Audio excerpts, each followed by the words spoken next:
الله الرحمن الرحيم الحمد لله رب العالمين والصلاة والسلام على رسوله محمد وعلى آله وأصحابه أجمعين أما بعد. محترم جناب فضیلت الشیخ تہذیب الاخلاق صنابری مدنی حفظہ اللہ، اسٹیج پر موجود علماء کرام، مسجد آسیہ کے ذمہ داران اور دیگر سامعین، یہ اللہ رب العالمین کا فضل و کرم ہے کہ آج سے تقریباً 2.5 مہینہ پہلے اسی مسجد میں ایک دعوتی کورس رکھا گیا اور آج الحمدللہ اس کا اختتامی اور تقسیم انعام کا پروگرام ہے. اور وہ لوگ خوش نصیب لوگ ہیں جن لوگوں نے اس کورس میں شرکت کی، کیونکہ اگر ہم دیکھیں تو ہمیں پتہ چلے گا کہ اس کورس کے جو موضوعات تھے وہی موضوعات تھے جن کا جاننا ہم تمام کے تمام لوگوں کے لیے ضروری ہے. ہمارے لیے ضروری ہے، ایک مسلمان کے لیے ضروری ہے کہ وہ جانے کہ توحید کیا ہے، توحید کی قسمیں کیا ہے. ہمارے لیے ضروری ہے کہ ہم جانیں شرک کیا ہے. ہمارے لیے ضروری ہے کہ ہمیں اس بات کا علم ہو کہ ایمان کیا ہے، ایمان کے ارکان کیا ہے، رب کائنات پر ایمان لانے کا مفہوم کیا ہے، رسول اکرم صلی اللہ علیہ وسلم پر ایمان لانے کا مفہوم کیا ہے، آسمانی کتابوں پر ایمان لانے کا مفہوم کیا ہے. ہمارے لیے ضروری ہے کہ ہمیں اس بات کا علم ہو کہ عبادت کسے کہتے، عبادت کے ارکان کیا ہے. ہم صحیح معنوں میں کب رب کائنات کی عبادت کر سکیں گے. ہمارے لیے ضروری ہے کہ ہم اس بات کو جانیں کہ اللہ کے نبی صلی اللہ علیہ وسلم کون ہیں، آپ کی سیرت کیا ہے، اور یہی چیزیں اس کورس کے اندر پڑھایا گیا. تو یقیناً وہ لوگ خوش نصیب لوگ ہیں جن لوگوں نے اس پروگرام کے اندر شرکت کی. اور ہمیں اس بات کا علم ہو کہ کتاب و سنت کا علم حاصل کرنا یہ ایک عظیم مقام ہے.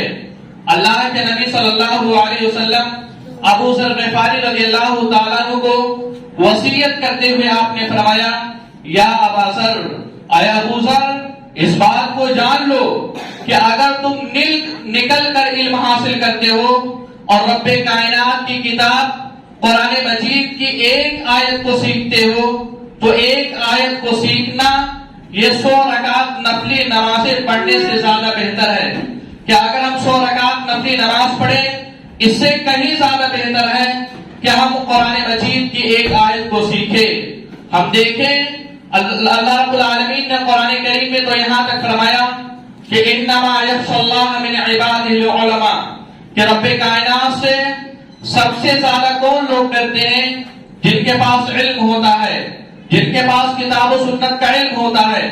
تو اگر ہم ایسے کورس کے اندر شریک ہوں گے، ہم کتاب و سنت کا علم حاصل کریں گے تو ہمارے دلوں کے اندر رب کائنات کا تقوی پیدا ہوگا، رب کائنات کا خوف پیدا ہوگا.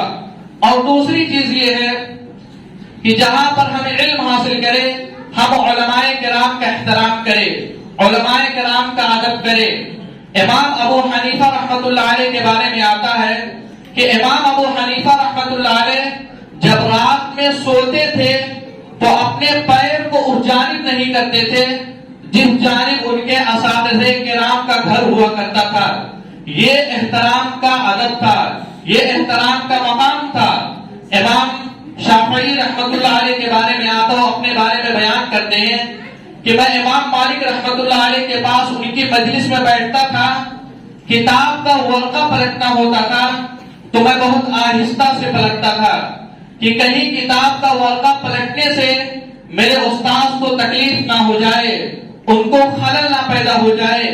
اس انداز سے ہمارے اسلاف علماء کرام کا ادب کیا کرتے تھے. امام ربیع بن سلیمان رحمۃ اللہ علیہ وہ اپنے بارے میں ذکر کرتے ہیں، کہتے ہیں کہ میں امام شافعی رحمۃ اللہ علیہ کے درس میں ان کے پاس بیٹھتا تھا، وہ میری جانب دیکھتے تھے تو میں پانی تک نہیں پیتا تھا.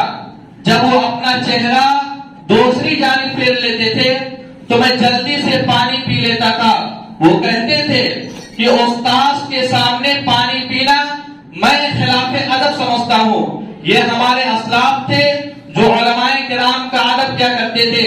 ہماری بھی ذمہ داری ہے کہ ہم جہاں کتاب و سنت کا علم حاصل کریں اپنے علماء کرام کا احترام کریں. اسی طریقے سے اگر ہم دیکھیں بعض اسلاف نے تو یہاں تک فرمایا مجالس العلماء الاحیاء والاموات کہ اے لوگوں علماء کرام کی صحبت کو اختیار کرو چاہے وہ زندہ ہو یا وفات پا چکے ہو. اگر وہ زندہ ہو تو ان کی مجلسوں میں شریک ہو کر کے تم علم حاصل کرو. اگر وفات پا چکے ہیں تو ایسی صورت میں تم ان کی کتابوں سے علم حاصل کرو. حسن بصری رحمۃ اللہ علیہ فرماتے ہیں لولا العلماء لکان الناس کالبہائم کہ اگر اس کائنات کے اندر اس دنیا کے اندر علماء کرام نہ ہوتے تو گویا کہ انسان چوپاؤں کی طرح ہوتا. جس طریقے سے جانوروں کو نہیں پتا کہ دنیا کیا ہے, دنیا کی حقیقت کیا ہے, جانوروں کو نہیں پتا کہ اس دنیا کے اندر ہم زندگی گزارے تو کیسے زندگی گزارے, ہمیں بھی نہیں پتا ہوتا کہ حقیقت کیا ہے, دنیا کی حقیقت کیا ہے.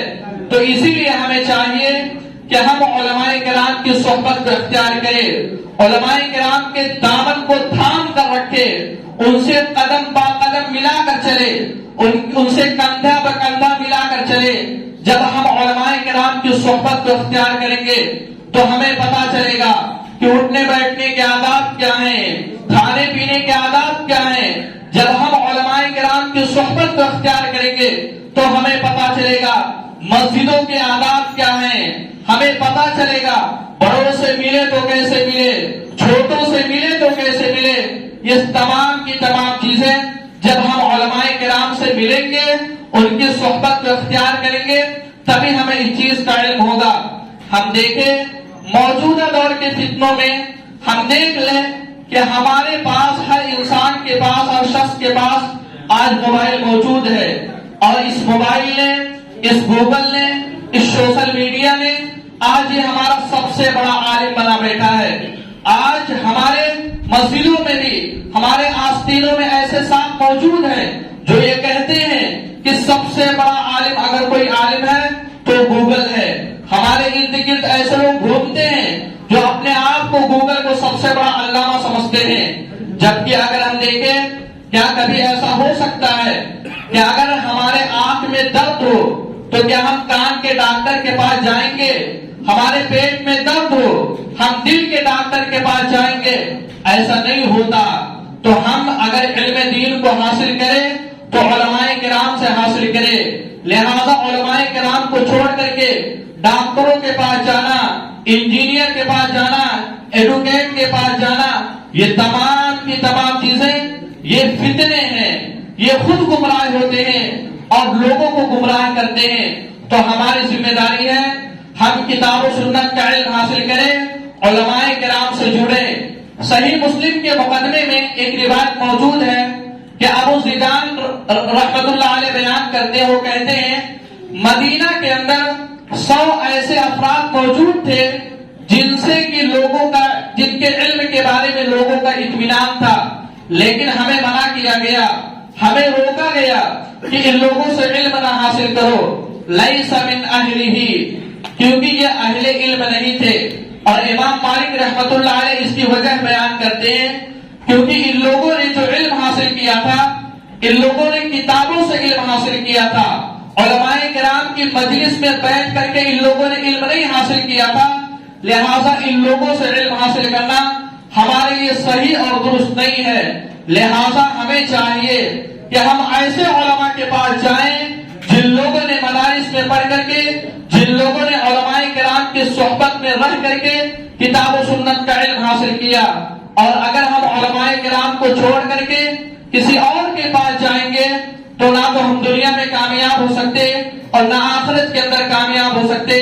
اللہ رب العالمین سے دعا ہے کہ رب کائنات ہمیں اس بات کی توفیق عطا فرما, ہمیں اس بات کی توفیق عطا فرما کہ ہم کتاب و سنت کا علم حاصل کریں.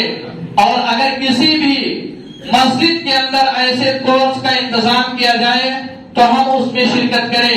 اے رب کائنات ہمیں اس بات کی توفیق عطا فرما کہ ہم علماء کرام کا احترام کریں, ان کے مقام کو جانیں, ان کے عصمت کو جانیں, اور ہم